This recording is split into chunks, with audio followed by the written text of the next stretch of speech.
What if I told you that you would have a heart attack in a year and I could predict it? Would you do anything about that? You see, my father died of a heart attack. I was just 20 years old, and all of a sudden, he had this massive heart attack, and one day he was here, the next day he was gone. See, that experience really pushed me to understand healthcare more. Growing up, I grew up pretty poor, indigent. My teenage mother told me, hey, if you get sick, let's try some home remedies, let's try some herbs, let's try everything. And unless I was literally dying, I was not going to the doctor. It was too expensive. And so my wonderful mother, she gave me the tools to success. But more importantly, she showed me how to succeed. You see, she became an ultrasound technician, and having 3 jobs that she was working left and right, it really inspired me to become a doctor. But one day, she was scanning herself, and she found a small nodule in her thyroid. That was cancer. She went to the doctor immediately, and the doctor actually found 2 cancers, one in her thyroid and one in her throat. Both cancers deadly. But the fact that she found it, and she found it early, that's what made the difference. You see, and this is what I'm here about today. I want you to know that it's proactive medicine. It's all about time. You see, my dad, he didn't have any warning signs. It happened. My mother, luckily, she was able to have more time, and in medicine, time is gold. And so, as I look at this, I started thinking, why do we wait to see the doctor when it's too late? If you think about it, a lot of us are bad about going to the doctor, including myself. I look at this statistic. It says 12 million adults every year in the United States are misdiagnosed. To me, there's no excuse. That's one too many. But think about that number. 12 million people in the United States are misdiagnosed. See, our bodies, to me, is like a ship. There's holes in our bodies, and we're sinking. And healthcare, we're putting Band-Aids, we're trying to help you, but the damage has been done.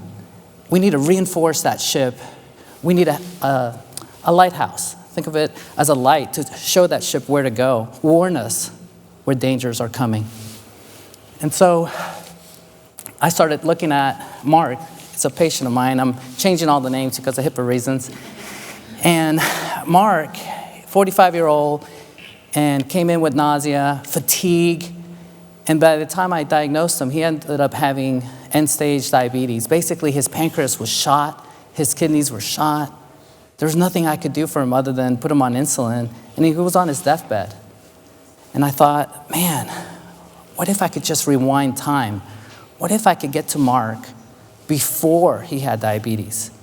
The prior stage would have been pre-diabetes, knowing that his sugar was high. There's some new technology out there that the voice can tell me if they're diabetic, just with the voice. This camera feed that's going on right now, that feed can be pushed through AI and can say this person has pre-diabetes. A person that has diabetes more than likely will die 6 to 10 years sooner. I love my dad, I love my family. Every minute counts, and if I could give them an extra year, I would do it in a heartbeat. The second story, I've never told anyone in public. I don't talk about it, not even my close friends, so I'm gonna share it. You see, I worked my butt off to be a doctor, and I graduated emergency medicine. I was so excited. I was like, yes, I'm a doctor. I was in the emergency room, my first shift, and all of a sudden, started getting migraines. And I'm like, that's odd.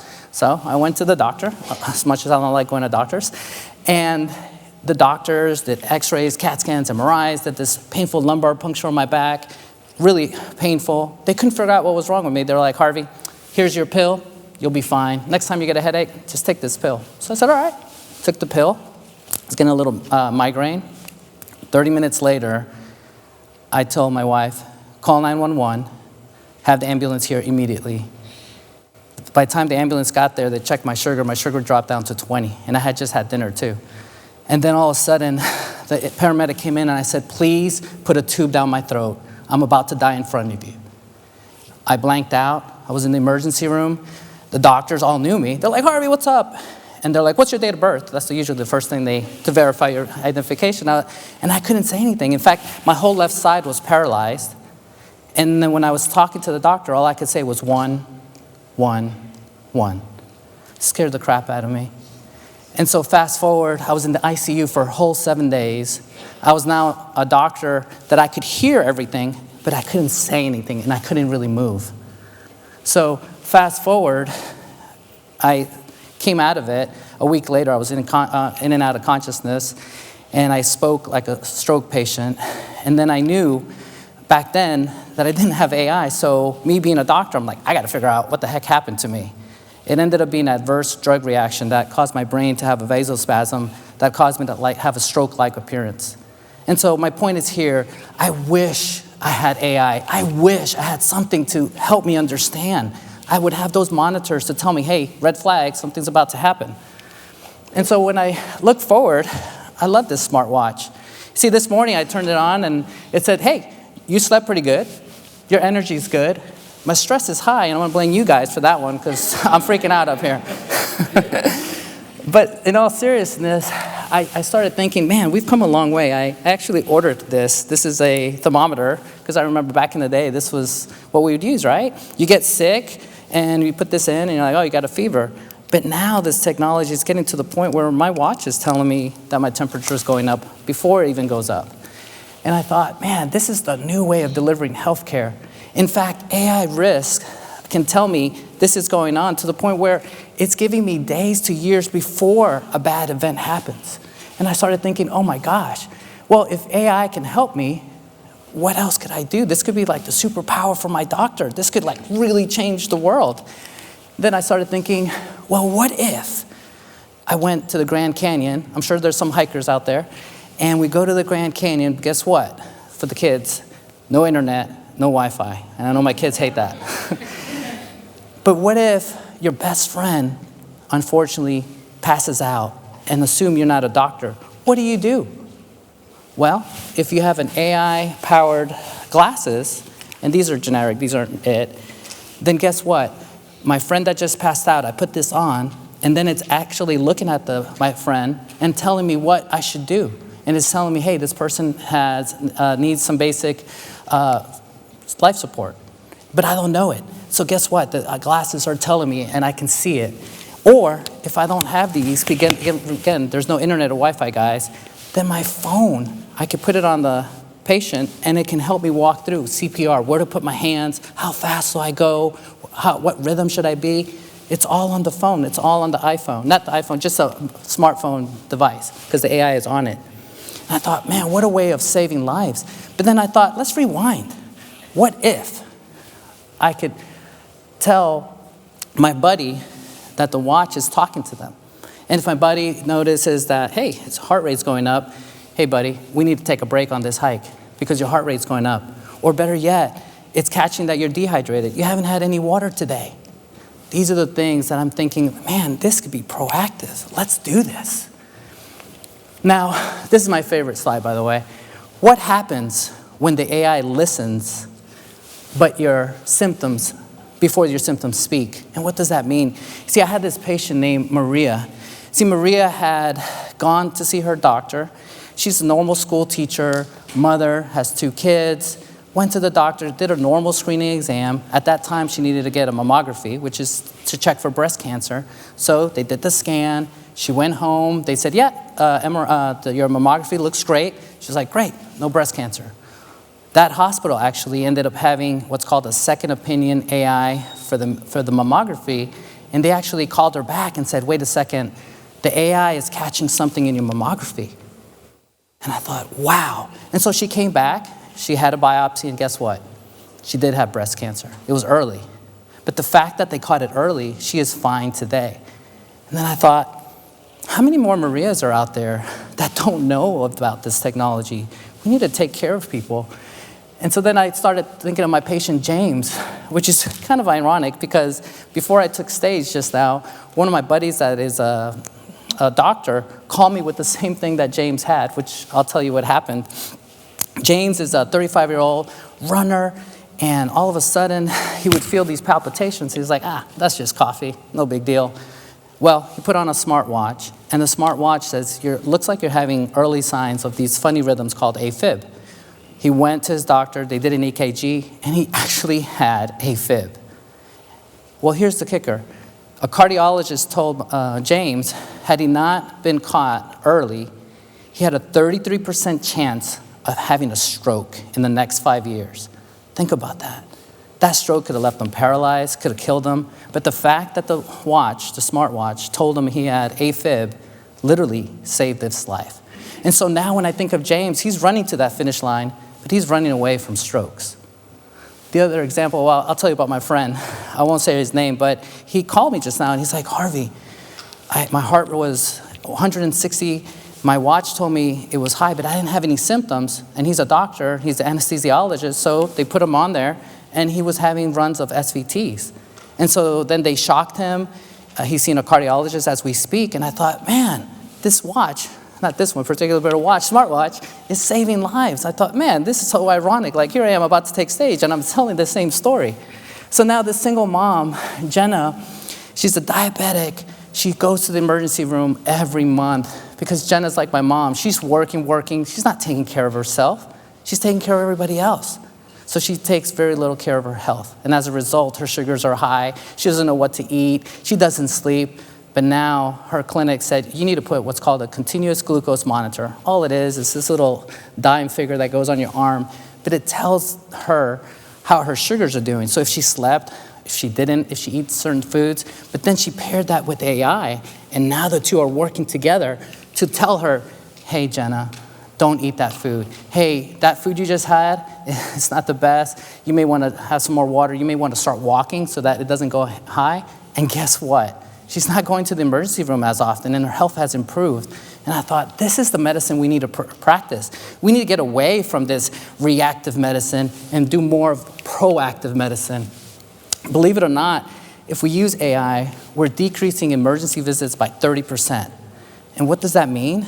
For me, it means I have more time with you. I have time that I can spend with you instead of 30% more patients, and to me, that's gold. Because I hate seeing a patient and being rushed. I want to give all my time. And if this gives me more time, I'm all about it.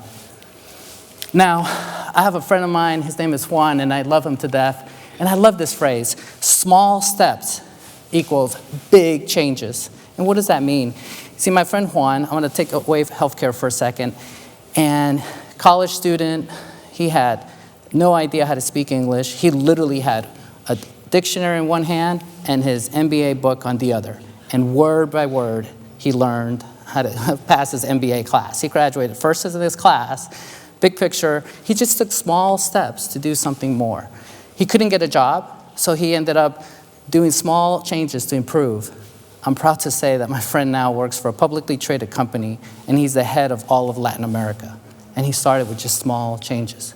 See, those small changes apply to us in healthcare. If we could do these small things, trust me, it's going to help your healthcare so much. It's going to improve your lifespan. It's going to improve your longevity. So again, don't feel like this is a big mountain. Start small, because these changes are big. Now, who gets left behind? I know there's a lot of naysayers. I get it. AI is scary. I'm worried about this myself. I know that if this is done wrong, then the gaps between the different economies can be worse. There could be a privileged few using this technology, and other people don't get this technology. So I want to make sure that if we do this, we do it right.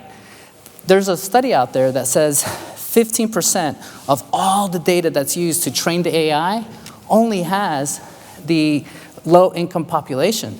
So that makes me think, well, this thing is not trained correctly. So we need to make sure we include everyone in this AI, all the races, all the economic states, and it's equally represented so that the AI can give that right output. Now, when I say, would you trust AI with your life? It's all about, unfortunately, us doctors. If I'm teaching you AI, I need to make sure, according to the study, 1 in 5 patients will trust AI as long as I explain it. So I need to make sure I explain it to you. There's this black box of how AI works. I need to show you how it works. So this is so important to me. And so as we move forward, I made this quick little acronym. It's called CARE. I need to care about my patients, and I need to use AI with care. So C, let's use compassion with this technology. Access. Literally, I want everyone to have access, not just here in the States, but the whole world. R, let's respect my privacy. I want to make sure that my data is not out to the neighbors, that everyone sees it.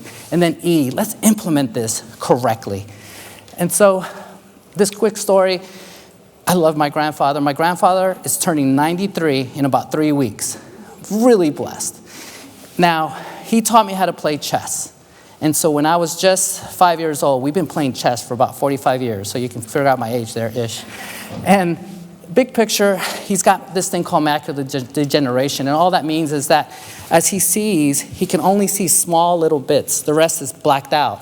So my poor grandpa, when he plays chess with me, he has to lean in, he has to turn his head, he squints. So I'm helping him with AI glasses and other things. But I thought, man, if he has the gene, my mother has the gene, I have the gene, big picture, my kids will have the gene, and I don't want to be 95, not being able to see my kids and my grandkids.